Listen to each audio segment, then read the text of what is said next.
ప్రతి మనిషికి తన జీవితానికి సంబంధించి ఒక సార్థకత అంటూ ఉండాలి. అయితే మనిషి తన మరణానికి ముందే ఆ సార్థకతకు సంబంధించిన విషయాన్ని గ్రహించి అది సాధిస్తే ఎలా ఉంటుంది? ఆ విషయాలను పరిశీలిద్దాం.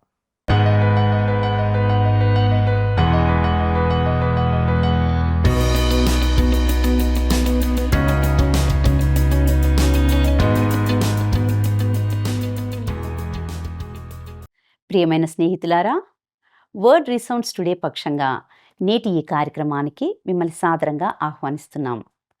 అపోస్తలుడైన పౌలు తిమోతికి వ్రాసిన పత్రికల ధ్యానాలు మీ జీవితాలకు అర్థవంతంగానూ ఆశీర్వాదకరంగానూ ఉన్నాయని తలస్తున్నాం. ఈనాటి పాఠంలో మనము పౌలు తన మరణశయ్యపై ఉండి తెలియచేసిన అద్భుతమైన సాక్ష్యాన్ని గూర్చిన చివరి మాటలను వినబోతున్నాం. ఇక సందేశాన్ని విందామా? నడిపించు నానావా నడి సంద్రమున దేవా నవజీవన మార్గమున నా జన్మ తరింప నడిపించు నానావా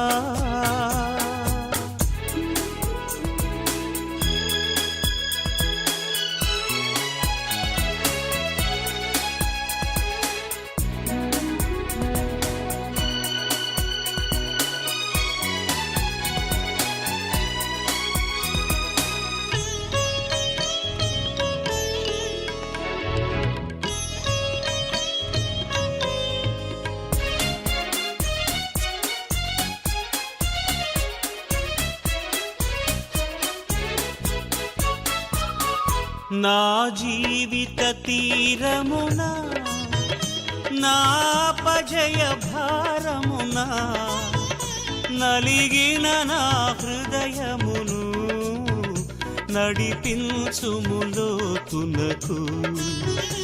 నా ఆత్మ విరబూయా నా దీక్ష ఫలింప నా నావలు కాలిడుము నా సేవ చేకొనుము నడిపించు నా నావా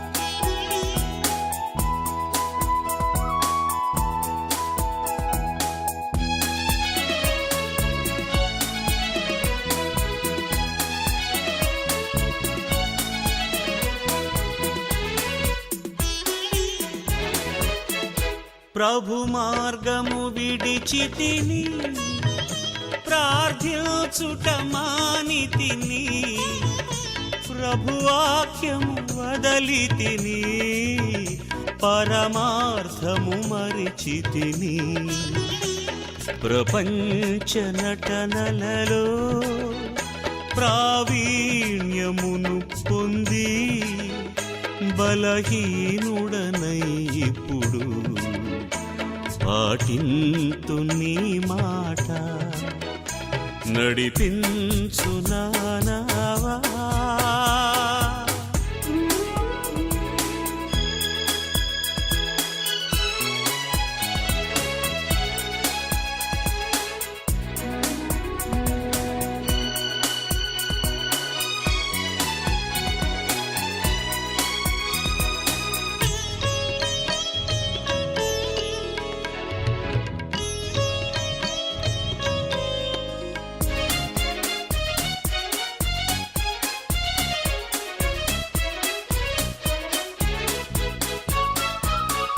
లోతైన జలములలో లోతున వినబడు స్వరమా లోబడుటను నేర్పించి లోపంబులు సవరించి లోనున్న ఈవులలో లోటైన నా బ్రతుకు లోపించని అర్పణగా లోకేశ చేయుమయా నడిపించు నానావా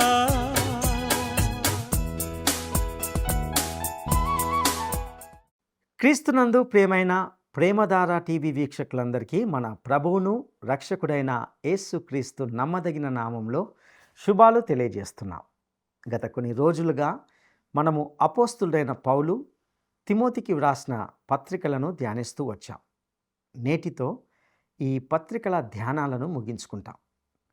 దేవుడు వ్యక్తిగతంగా మీతో మాట్లాడుతున్నాడని, మీరు కూడా ఆధ్యాత్మికంగా అనేక సత్యాలను నేర్చుకున్నారని భావిస్తున్నాం.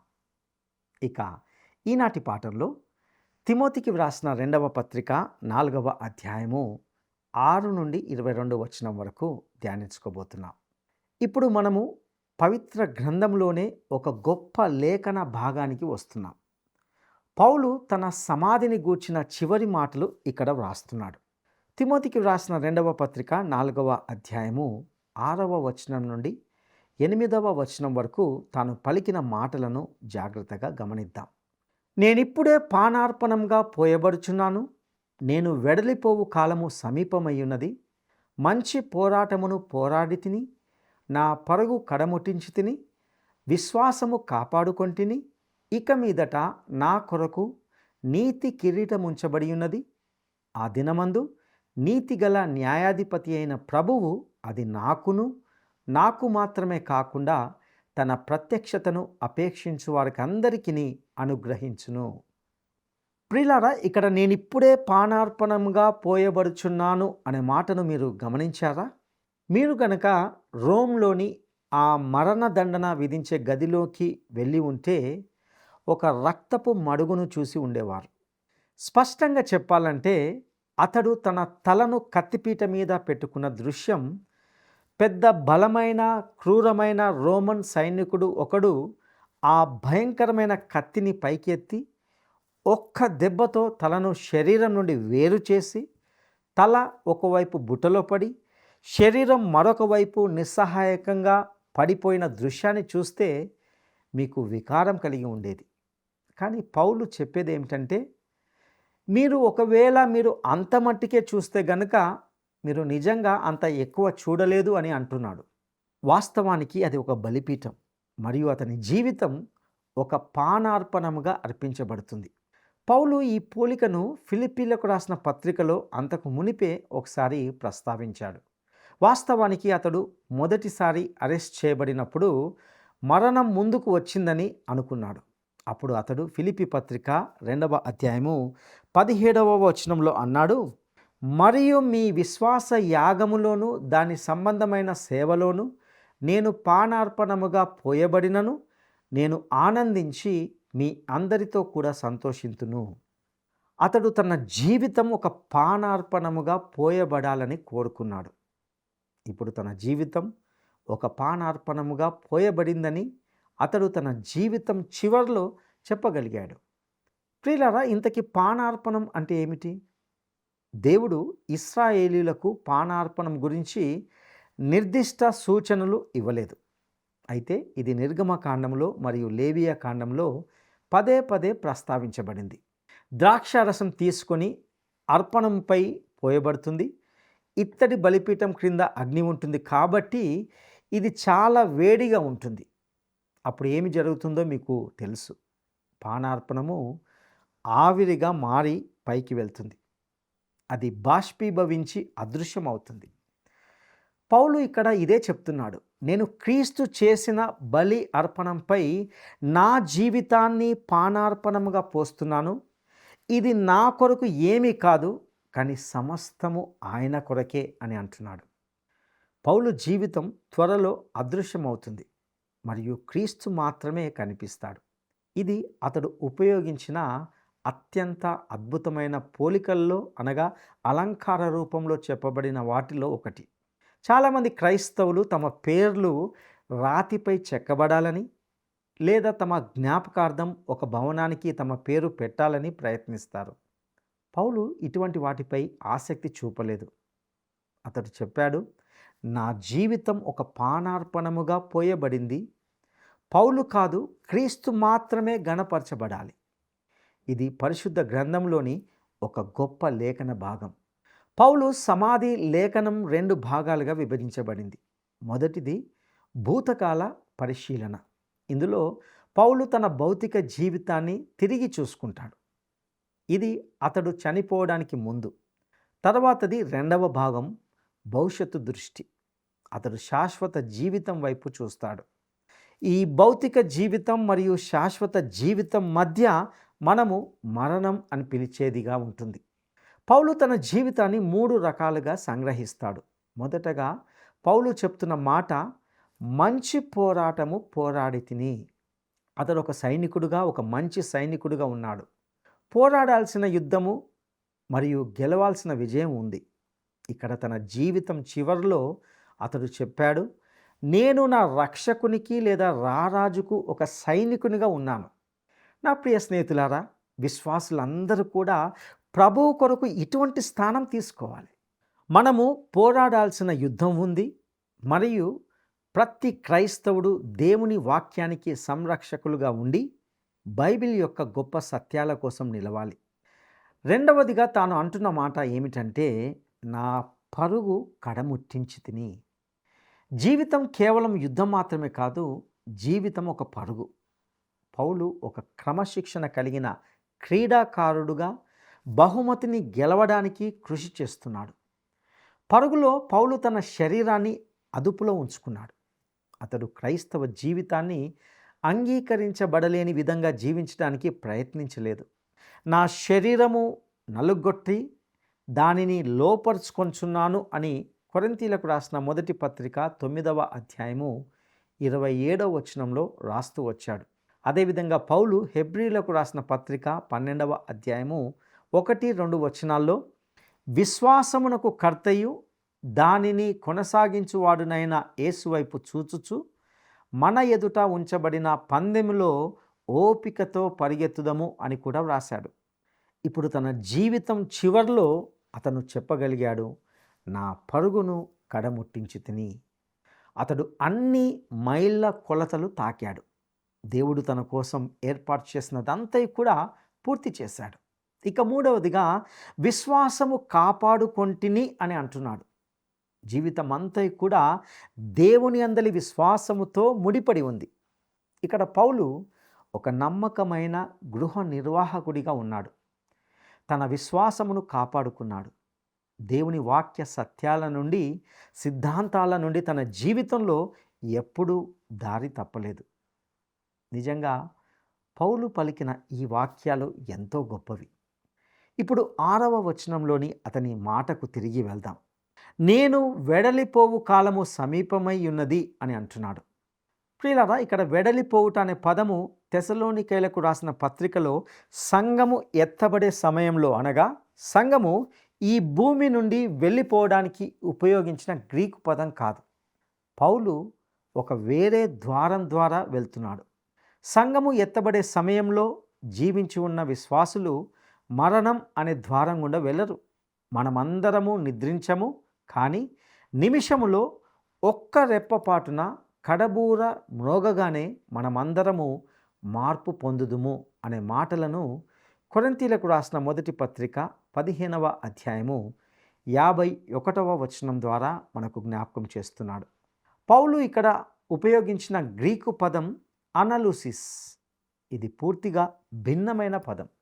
ఇది 2 పదాలతో రూపొందించబడింది. అందులో ఒకటి లూవో, దీని అర్థం విప్పు లేదా విడిపించు. అనాలిసిస్ అనేది ఏదైనా విప్పడాన్ని సూచించవచ్చు. కానీ ప్రాథమికంగా ఇది ఒక నౌకాశ్రయంలో కట్టివేయబడిన ఓడను సూచించే నాటికల్ పదం. ఇది సముద్రానికి ప్రయాణించడానికి సిద్ధంగా ఉంటుంది. ఇక పౌలు నేటి దినాల్లో బాగా ప్రజా ఆదరణ పొందిన భావన కంటే కూడా పూర్తిగా భిన్నమైన భావనను అతడు తెలియజేస్తున్నాడు. నేను అనేక భూస్థాపన సమయాల్లో ఇది చాలాసార్లు విన్నాను. చనిపోయిన వ్యక్తిని ఉద్దేశించి, ప్రియమైన ఫలాని సోదరుడు, అతడు చివరకు తీరానికి చేరుకున్నాడు. అతడు ఇంతకాలము అల్లకల్లోలమైన సముద్రంలో ఉన్నాడు, కానీ ఇప్పుడు ప్రయాణం ముగిసి అతడు తీరానికి చేరుకున్నాడు అని వింటూ ఉంటాం. అయితే పౌలు నిజంగా దీనికి వ్యతిరేకంగా చెబుతున్నాడు. అతడు నేను ఓడ తీరానికి కట్టివేయబడిన ఒక ఓడను అని అంటున్నాడు. జీవితం అంటే అదే. మనం ఇంకా ఎక్కడికి వెళ్ళలేదు. మనము ఈ భూమికి కట్టివేయబడి ఉన్నాం. పౌలు ఉద్దేశించిన ఈ అర్థాన్ని అర్థం చేసుకున్న టెన్నీసన్ అనే ఒక రచయిత తన కవిత క్రాసింగ్ ద బార్ అనే పద్యంలో ఇలా వ్రాశాడు: సూర్యాస్తమయం మరియు సంధ్యాతార నా కోసం ఒక స్పష్టమైన పిలుపు. నేను సముద్రానికి వెళ్ళునప్పుడు ఉండకూడదు నాలో ఏ మూలుగు. ప్రియులారా, దేవుని బిడ్డకు మరణం అంటే ఇదే. అదే మనకు విముక్తి. ఇంకా పౌలు ఇలా చెబుతున్నాడు: నేను అర్పించబడడం, మరణానికి అప్పగించబడడం చూసి నా రక్తం మీకు బాధను కలిగించనివ్వకండి. నేను తీరంలో కట్టివేయబడిన ఓడను. మరణం వచ్చినప్పుడు నేను నిజంగా క్రీస్తుతో ఉండడానికి ప్రయాణిస్తున్నాను. అది నాకెంతో మేలు. ఇక మీదట నాకు నీతి కిరీటం ఉంచబడి ఉన్నది. ఆ దినమందు నీతిగల న్యాయాధిపతి అయిన ప్రభువు అది నాకును అనుగ్రహించును. ఇది మనలను సానుకూలత వైపునకు నడిపిస్తుంది. పౌలు భవిష్యత్తు వైపు చూస్తున్నాడు. అతడు ఒక నీతి కిరీటాన్ని ఆశిస్తున్నాడు. కిరీటం ఒక బహుమానం, మరియు అతడు ఒకరోజు దాన్ని పొందుతాడు. అది ఇంకా అతనికి ఇవ్వబడలేదని నేను భావిస్తున్నాను. కానీ ప్రభువు వాటిని అందించడం ప్రారంభించినప్పుడు అది అతనికి ఉంటుంది. నూతన నిబంధనలో అనేక కిరీటాలు ప్రస్తావించబడ్డాయి. ఉదాహరణకు పౌలు కొరింథీలకు రాసిన మొదటి పత్రిక 9వ అధ్యాయము 24-25 వచనాల్లో ఈ విధంగా చెప్తూ వచ్చాడు: పందెపు రంగమందు పరిగెత్తు వారందరూ పరిగెత్తుదురు, కానీ ఒక్కడే బహుమానం పొందునని మీకు తెలియదా? అటువలే మీరు బహుమానం పొందునట్టుగా పరిగెత్తుడి. మరియు పందెమందు పోరాడు ప్రతి వాడు అన్ని విషయముల యందు మితముగా ఉండును. వారు క్షేమగు కిరీటమును పొందుటకును, మనమైతే అక్షయమగు కిరీటమును పొందుటకును మితముగా ఉన్నాము. ప్రియులారా, ఇది జీవిత పందెంలో విజేతగా ఉండడానికి క్రీడాకారుని కిరీటం. అలాగే ఆత్మలను గెలిచేవారికి కూడా కిరీటం ఉంది. ఫిలిప్పీ పత్రిక 4వ అధ్యాయము 1వ వచనంలో మరొక కిరీటం గురించి ప్రస్తావించబడింది. కావున నేను అపేక్షించు నా ప్రియ సహోదరులారా, నా ఆనందమును నా కిరీటంనయున్న నా ప్రియులారా అని అంటున్నాడు. ప్రజలను ప్రభు వైపు నడిపించడంలో భాగం ఉన్నందుకు ఒక కిరీటం ఇవ్వబడుతుంది. పౌలుకు అనేక కిరీటాలు ఉంటాయి, దానిలో ఎటువంటి సందేహం లేదు. నీతి కిరీటం అనేది నీతిమంతమైన జీవితానికి వచ్చే బహుమానం, మరియు పౌలు దీన్ని కూడా పొందుతాడు. ఇక తన ప్రత్యక్షతను అపేక్షించు వారికి అందరికీ అనేది మీరు ఆయన రాకడ గురించి కలిగి ఉన్న సిద్ధాంతాన్ని సూచించదు. ఇంతకీ ఇక్కడ ప్రశ్న ఏమిటంటే, మీరు ఆయన రాకడను ప్రేమిస్తున్నారా? ఆయన రాకడను ప్రేమించడం అంటే మీరు ఆయనను ప్రేమించాల్సి ఉంటుంది. నా ప్రియ స్నేహితుడా, మీకు ఆయనతో సన్నిహిత సంబంధం ఉందా? మీరు ఆయనను ప్రేమిస్తున్నామని ఆయనతో ఎప్పుడైనా చెప్పారా? నా అభిప్రాయంలో పౌలు ప్రతిరోజు కూడా ప్రభువుతో తాను ప్రేమిస్తున్నానని చెప్పేవాడు. ఎందుకంటే అతడు మునుపు ఆయనను ద్వేషించి హింసించేవాడు. ఆయన రాకడను ప్రేమించే వారి కోసం ఒక కిరీటం ఉంది. నేను ఆ కిరీటాన్ని కోరుకుంటున్నాను. అది మిగతా వాటన్నిటికంటే ప్రకాశవంతంగా మెరుస్తుందని నేను నమ్ముతున్నాను. ఈ వచనాలన్నిటిలో మనము ఒక విజయ గీతం విన్నాం, కానీ ఇప్పుడు అది అంత విజయవంతంగా లేదు. పౌలు తన పరిస్థితి యొక్క వాస్తవికతను ఎదుర్కొంటున్నాడు. తిమోతికి రాసిన 2వ పత్రిక 4వ అధ్యాయము 9వ వచనాన్ని గమనిద్దాం. నా యొద్దకు త్వరగా వచ్చుటకు ప్రయత్నం చేయము. ఇంతకీ అతడు ఇది ఎందుకు చెప్తున్నాడు? అతనికి ఒంటరితనం ఉంది. ఒకవేళ మనము రోమాలోని ఆ మామెటైన్ జైలును సందర్శిస్తే బహుశా మనం కూడా ఈ మాటలు పలుకుతాం కావచ్చు. ఇక తిమోతికి రాసిన 2వ పత్రిక 4వ అధ్యాయము 10వ వచనాన్ని గమనిద్దాం. దేమా ఇహలోకమును స్నేహించి నన్ను విడిచి తెసలోనికకు వెళ్ళెను. క్రేస్కే గలతీయకును, తీతు దల్మతీయకును వెళ్ళిరి. దేమా తప్పించుకున్నాడు. అతడు ఈ ఒత్తిడిని తట్టుకోలేకపోయాడు. కాబట్టి అతడు పౌలును వదిలి తెసలోనికకు వెళ్ళాడు. అది చాలా దూరం. ఇక తీతు దల్మతీయకు అనే మాటను కూడా గమనిస్తాం. ఈ ఇతర సహోదరులు పౌలును వదిలివేయడానికి సరియైన కారణం ఉందో లేదో నాకు తెలియదు, కానీ తీతు విషయంలో మాత్రం ఉందని నేను భావిస్తున్నాను. పౌలు బహుశా అతన్ని దల్మతియాకు తన తరపున సేవ చేయడానికి పంపి ఉండవచ్చు. క్రెస్కే గురించి నాకు తగినంత తెలియదు కాబట్టి అతన్ని సమర్థించలేను. ఇక తిమోతికి వ్రాసిన 2వ పత్రిక 4వ అధ్యాయము 11వ వచనాన్ని గమనిద్దాం. లూకా మాత్రమే నా యొద్ద ఉన్నాడు, మార్కును వెంటబెట్టుకొని రమ్ము, అతడు పరిచారము నిమిత్తము నాకు ప్రయోజనకరమైన వాడు. లూకా మాత్రమే నా యొద్ద ఉన్నాడు. మంచివాడైన డాక్టర్ లూకా పౌలుతో మొదటి నుండి చివరి వరకు నిలిచాడు. ఇక్కడ మార్కును వెంటబెట్టుకొని రమ్ము అని పౌలు అంటున్నాడు. పౌలు తన 2వ మిషనరీ ప్రయాణంలో యోహాను మార్కును తీసుకెళ్ళడానికి నిరాకరించడాన్ని మనము జ్ఞాపకం చేసుకోవచ్చు.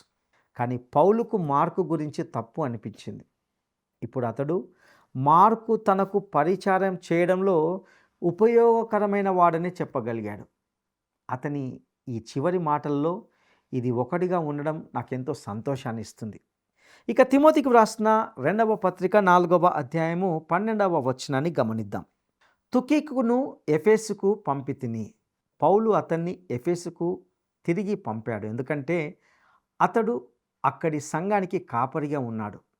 అతడు రోమ్లోనే ఆ అనిశ్చిత కాలం పౌలుతో పాటు ఉండలేకపోయాడు. ఎందుకంటే అతడు ఒక సంఘానికి కాపరిగా ఉంటున్నాడు. ఇక తదుపరి వచనాల్లో పౌలు మరికొన్ని విషయాలను తెలియజేస్తున్నాడు. తిమోతికి వ్రాసిన 2వ పత్రిక 4వ అధ్యాయము 13వ వచనాన్ని గమనిద్దాం. నీవు వచ్చినప్పుడు నేను త్రోయలో కర్పునొద్ద ఉంచి వచ్చిన అంగీని, పుస్తకములను, ముఖ్యముగా చర్మపు కాగితములను తీసుకుని రమ్ము. పౌలు త్రోయలో కర్పు వద్ద వదిలివేసిన తన కోటును లేదా అంగిని కోరుతున్నాడు. ఇది పౌలు యొక్క కష్టాలను కొంతవరకు బహిర్గతం చేస్తుంది. మే మరియు జూన్ నెలల్లో కూడా ఆ జైల్లో అక్కడ చలిగా ఉంటుంది. ఇది అతని భౌతిక అవసరానికి ఒక అభ్యర్థన. పుస్తకములను, ముఖ్యంగా చర్మపు కాగితములను తీసుకురమ్మని కోరుతున్నాడు. అతనికి చదవడానికి ఏదో కావాలి. అతని మనస్సు కోసం ఏదో కావాలి. ఇక తిమోతికి వ్రాసిన 2వ పత్రిక 4వ అధ్యాయము 14వ వచనాన్ని గమనిద్దాం. అలెగ్జాంద్రు అను కంచెరివాడు నాకు చాలా కీడు చేసెను, అతని క్రియల చొప్పున ప్రభువు అతనికి ప్రతిఫలమిచ్చును. ప్రియులారా, నిజంగా అలెగ్జాంద్రు అనే వ్యక్తి పౌలుకు చేసిన దానికి దేవుడు అతనికి తప్పక తీర్పు తీరుస్తాడని నేను నమ్ముతున్నాను. ఇక తిమోతికి వ్రాసిన 2వ పత్రిక 4వ అధ్యాయము 15వ వచనాన్ని గమనిద్దాం. అతని విషయమై నీవును జాగ్రత్తగా ఉండుము, అతడు మా మాటలను బహుగా ఎదిరించెను. పౌలు తిమోతిని అతని పట్ల జాగ్రత్తగా ఉండమని హెచ్చరిస్తున్నాడు. అతడు మీకు ముందు మంచి మాటలు చెప్పి మీరు తిరిగినప్పుడు మీ వెనుక కత్తితో పొడుస్తాడు. అతని పట్ల జాగ్రత్తగా ఉండుము అని అంటున్నాడు. ఇక తిమోతికి వ్రాసిన 2వ పత్రిక 4వ అధ్యాయము 16వ వచనాన్ని గమనిద్దాం. నేను మొదట సమాధానము చెప్పినప్పుడు ఎవడునూ నా పక్షముగా నిలవలేదు, అందరూ నన్ను విడిచిపోయిరి, ఇది వారికి నేరముగా ఎంచబడకుండునుగాక. ప్రియులారా, నేను మొదటి సమాధానము చెప్పినప్పుడు అనేది పౌలు యొక్క తుది విచారణకు ముందు జరిగిన ప్రాథమిక విచారణ కావచ్చు, లేదా అది 3 సంవత్సరాల క్రితము రోములో జరిగిన అతని మొదటి విచారణ కావచ్చు. ఆ సమయంలో పౌలు ఒంటరిగా ఉన్నాడు. ఇక తిమోతికి వ్రాసిన 2వ పత్రిక 4వ అధ్యాయము 17వ వచనాన్ని గమనిద్దాం. అయితే నా ద్వారా సువార్త పూర్ణముగా ప్రకటింపబడు నిమిత్తమును అన్యజనులందరూ దాని విను నిమిత్తమును ప్రభువు నా ప్రక్కన నిలిచి నా పక్షమున ఉండి నన్ను బలపరచెను గనుక నేను సింహపు నోట నుండి తప్పింపబడి తిని. ప్రియులారా, పౌలు తిమోతిని తన శరీరానికి అవసరమైన కోటును, మనసుకు అవసరమైన పుస్తకాలు మరియు చర్మపు కాగితాలు తీసుకురమ్మని కోరాడు. ఇప్పుడు ఇక్కడ అతని ఆత్మకు అవసరమైంది ఉంది. అదేమిటంటే ప్రభువు అతని ప్రక్కన నిలిచాడు. జైల్లో ఉన్నా లేకున్నా మనందరికీ ఈ 3 విషయాల్లో అవసరాలు తప్పకుండా ఉంటాయి. ప్రభువు నాతో ఉన్నాడు అని చెప్పగలిగే భాగ్యం అద్భుతమైనది. నేను సింహపు నోట నుండి తప్పింపబడి తిని అనగా ఆ సమయంలో మరణదండన నుండి అతడు రక్షించబడ్డాడు. ఇక తిమోతికి వ్రాసిన 2వ పత్రిక 4వ అధ్యాయము 18వ వచనాన్ని గమనిద్దాం. ప్రభువు ప్రతి దుష్కార్యము నుండి నన్ను తప్పించి తన పరలోక రాజ్యమునకు చేరునట్లు నన్ను రక్షించును. యుగ యుగములు ఆయనకు మహిమ కలుగునుగాక. ఆమెన్. ప్రియులారా, పౌలుకు తాను పరలోకముకు వెళ్తాడని తెలుసు. ఇక 19 నుండి 22 వచనాల్లో పౌలు తిమోతికి వ్రాసిన ఈ వ్యక్తిగత లేఖను వారి స్నేహితులను గూర్చి ప్రస్తావిస్తూ ముగించినట్లుగా చూస్తాం. తిమోతికి వ్రాసిన 2వ పత్రిక 4వ అధ్యాయము 19 నుండి 22 వచనాలు. ప్రిస్కాకును అకులకును ఒనేసిఫోరు ఇంటి వారికిని నా వందనములు. ఎరస్తు కొరింథీలో నిలిచిపోయెను. త్రోఫీము రోగి అయినందున అతని మిలేతులో విడిచి వచ్చి తిని, శీతాకాలము రాకమునుపు నీవు వచ్చుటకు ప్రయత్నం చేయుము. యూబూలు, పుదే, లిను, క్లౌదియాయు సహోదరులందరూ నీకు వందనములు చెప్పుచున్నారు. ప్రభువు నీ ఆత్మకు తోడైండునుగాక. కృప మీకు తోడైండునుగాక.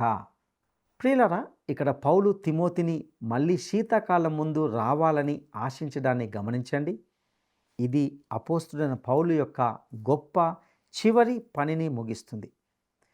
ప్రియ సహోదరుడా, సహోదరి, ఈ తిమోతి పత్రికల ద్వారా పౌలు తిమోతిల మధ్య ఉన్నటువంటి అద్భుతమైన ఆధ్యాత్మిక బంధాన్ని చూస్తూ వచ్చాం.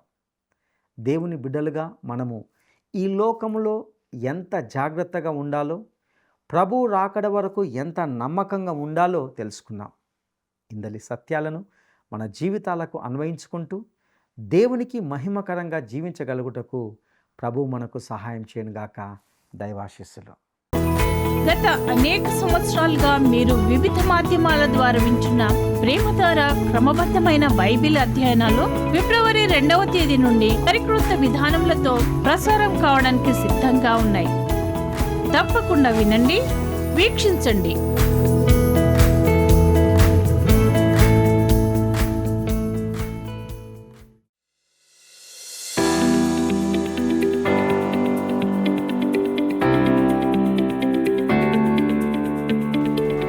నీతి కిరీటము నీతిగల న్యాయాధిపతి అయిన ప్రభువు ఎవరికి అనుగ్రహించును? నీతి కిరీటము నీతిగల న్యాయాధిపతి అయిన ప్రభువు ఎవరికి అనుగ్రహించును?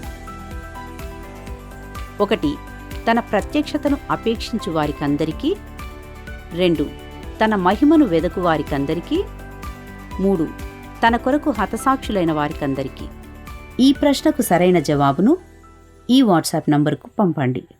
మా వాట్సాప్ నంబర్ 9399525570. ఈ సందేశంలో విశ్వాసి యొక్క జీవితంలో అంతిమంగా ఉండవలసిన గురి, లక్ష్యము ఏమై ఉండవలను అనే అంశానికి సంబంధించి ఎన్నో సత్యాలను నేర్చుకుని ఉన్నాం. ముఖ్యంగా దేవుడు అనుగ్రహించిన జీవితానికి సంబంధించి మంచి పోరాటం పోరాడి ప్రభువు నుండి కిరీటాన్ని పొందుకోవాలని హెచ్చరించబడి ఉన్నాం. మరిన్ని లోతైన సత్యాలను తెలుసుకోవడానికి లేక మీ వ్యక్తిగత కుటుంబ ప్రార్థనా అవసరతలను మాతో పంచుకోవడానికి ఈ స్క్రీన్ మీద ఇవ్వబడిన ఫోన్ నంబర్ ద్వారా మమ్మల్ని సంప్రదించవచ్చు. మీ ప్రతి ఫోన్ కాల్ మాకు చాలా విలువైనదని తెలియచేస్తున్నాం. తిరిగి మరలా కలుసుకునేంత వరకు ప్రభువు మనకు తోడయుండి నడిపించునుగాక. ఆమెన్. ఈ కార్యక్రమం మీకు నచ్చిందా? అయితే వెంటనే మిస్డ్ కాల్ ఇవ్వండి. బహుమతి పొందే విజేత మీరే కావచ్చు.